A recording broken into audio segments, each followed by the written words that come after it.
To talk more about Memorial Day weekend, we are joined by two Vietnam veterans. We have Navy Chaplain Ray Stubbe and Army combat veteran Joe Campbell. And we are both honored that you are here, that you served our country.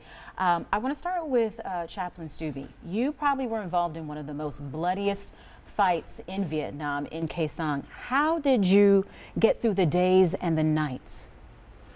Oh goodness, I think at that point, all of us, I can speak for myself, were sort of on automatic. You know, we just do what we do. We actually become, most combat vets will say that they became numb, and that's very true. I remember that very first day waking up to the sound of incoming, and also red fire. And where I was located was right between the fuel dump and the main supply depot, and everything was on fire.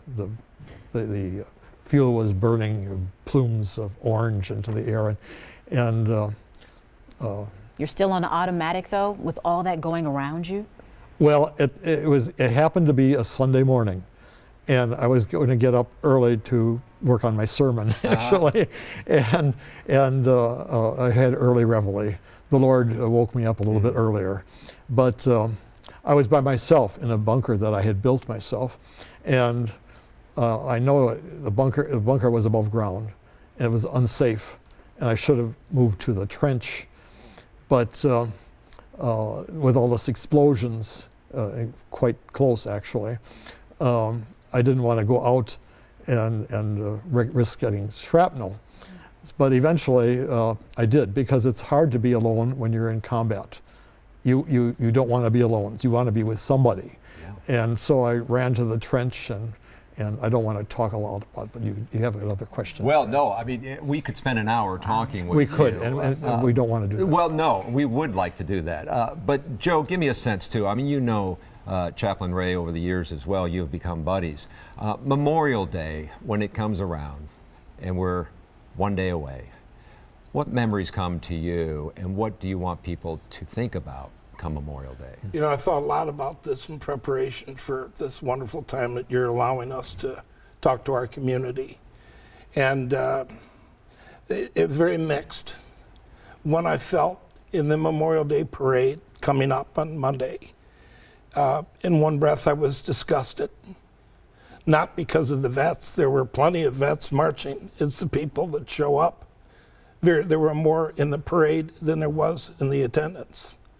And I started thinking about it, you know, what's happened here?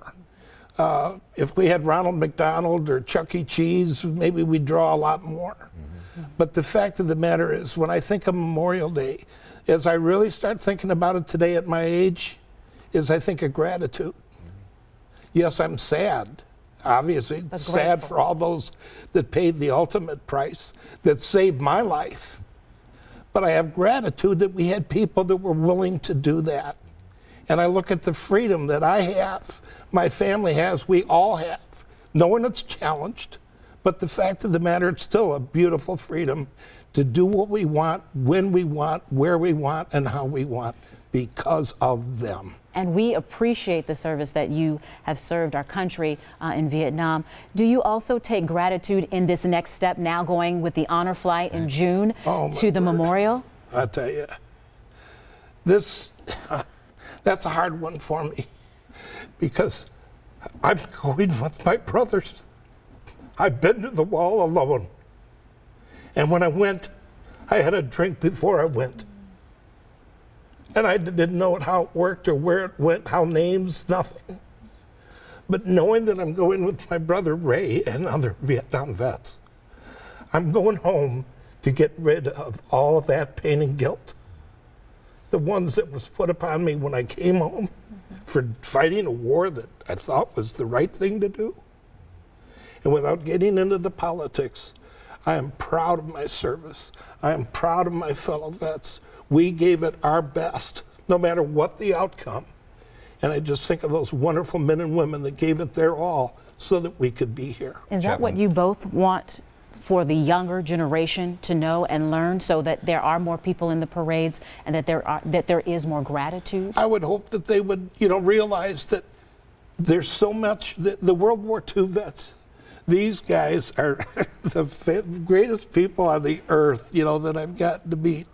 They're sweethearts. I hate to put it that way, but they are so kind and so gentle. And they gave so much. Our country gave so much. And we lost so many. And yet, thank God, our generation after ours has said, you know what we're going to do? We're going to take them to show them how much we appreciate you. Chaplain Stubbe, do you feel the Vietnam vets are getting that recognition 50 years later, that the tide has turned, that people are recognizing the enormous sacrifice? Definitely. I really do feel that and for that I have to thank the Afghan and Iraqi vets. Actually, I think the Vietnam vets helped them. We help each other. We're all brothers. And I hear them thanking me, actually, thanking us for what we did so that they can get their benefits. But they have been recognized by the country, basically, in a good way. And that has spilled over to us now. And so it's fine. I remember when just about, I don't know, back in the late 80s, I was eating supper at Dieses Wursthaus, which isn't anymore, with my mom and dad. And we were just sitting there. At that point, I still had PTSD. We couldn't talk. We didn't, even with family, didn't talk too much. And there were two old ladies sitting at the table next to us. And one said, "You wouldn't believe my neighbor is a veteran, and he just retired on 20 years, and would you believe he's getting a pension?"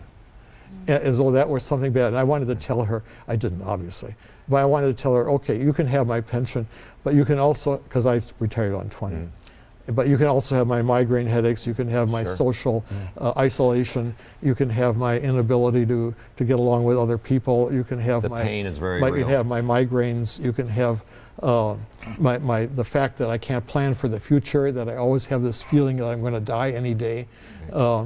And which a psychologist recently told me is common amongst veterans. There's that sense of foreshortened future, they call it. And so I didn't get married. I was told I was going to die within 40 years because I had a disease. But I won't go into all that.